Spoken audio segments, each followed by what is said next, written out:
Hey, hi, dear pozhalovat, bonjour, and Hola, welcome back to Nevar. My name is Nevar, and you're watching my video. And yes, it is quite loud where I'm standing. Sadly, I cannot go all the way outside to record my audio, and I can't stand inside because everybody is asleep. And I record my audio the day of, outside, in a tree house that isn't really a tree house, it's on the ground. I don't know. Today's video is all about the longest drawings that I have, not as in like my length, but the amount of time that it took to finish them. Some drawings that I have only took like an hour, maybe two, but these drawings are drawings that took, like this one for example, 10 hours. Yes, the ones that take longer, I'm not really sure if they're any better than the rest of them that take shorter, but you know, I remember why this one took 10 hours. It's because I had a reference image off of Pinterest for that outfit.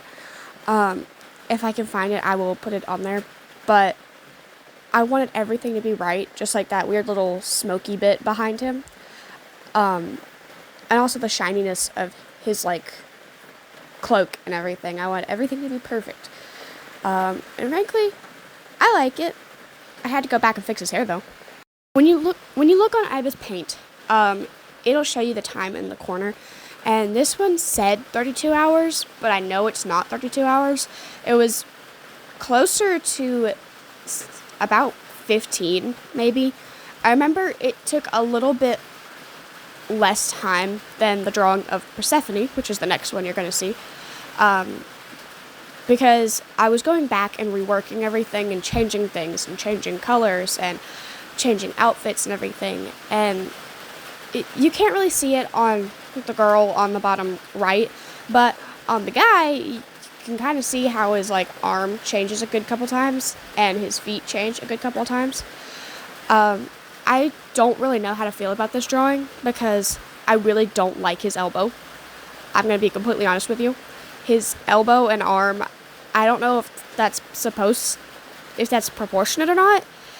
I'm leaning towards no, definitely not, but at the same time, I'm thinking, is it? But if he was to move his hand straight down and open his hand, it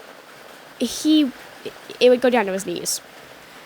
Here is something else that I changed, is the background 50 million times. I also wanted their eyes to seem like they were glowing, but you'll see in the end it doesn't really turn out that way. They just kind of look like they're crying neon tears, which is probably some sort of chemical reaction to something they shouldn't have.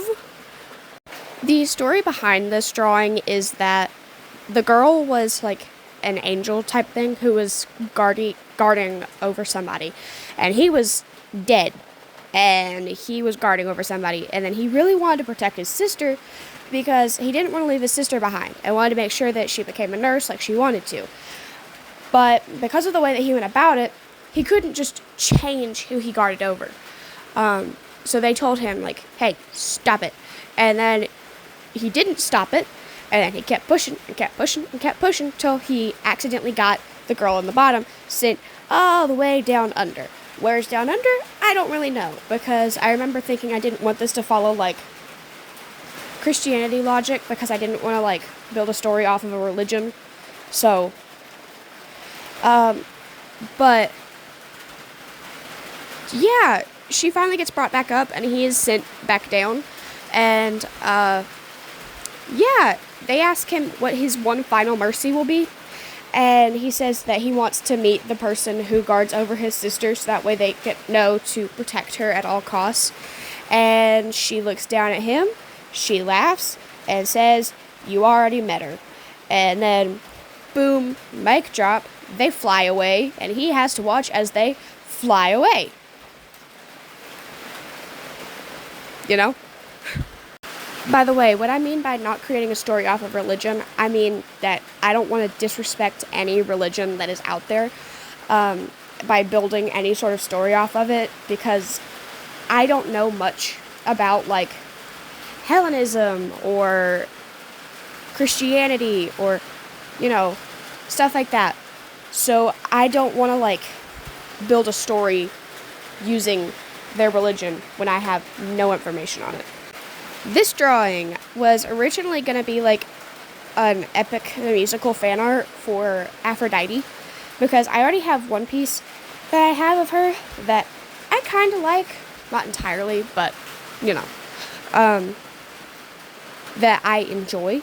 So I was going to redraw her, but then I started to notice it didn't look very Aphrodite-like, because in my head I had like a specific image based off of information I had gotten from statues and everything. And I noticed that like it started feeling weird with the flower, because the flower that I chose was Narcissus. I think it's something that sounds similar to Narcissist. Feel free to list it in the comments for me. It's a little purple flower. In fact, I think Draco Malfoy's mom has a similar name to this flower. But yeah, so I started looking at like Persephone and everything, because I knew that, you know, I think that's her flower. I don't remember. At the time, I associated it with her, so I think that's because it is associated with her. I'm not entirely sure. Because I drew this like forever ago. And by forever ago, I mean it was probably just like a couple months ago, and I'm just kind of forgetful. But yeah, this drawing took me 16 hours. And yeah, I know that seems like quite a while for a drawing that looks like this, with all of its incorrect stuff. You'll see in a minute. It looks kind of ridiculous in the end, and I would go back to correct it, but I don't wanna. I guess. But yeah. This drawing, out of all three of them, the first one's my favorite. But I feel like I really like this one because I like the story of Persephone and Hades and everything and whatnot. It's just kind of interesting to me. But yeah. I leave you now in silence. Okay, that was everything. Sorry for the rushed voiceover. Very rushed, so it probably sounds like Dookie. But have a wonderful day and have a meme.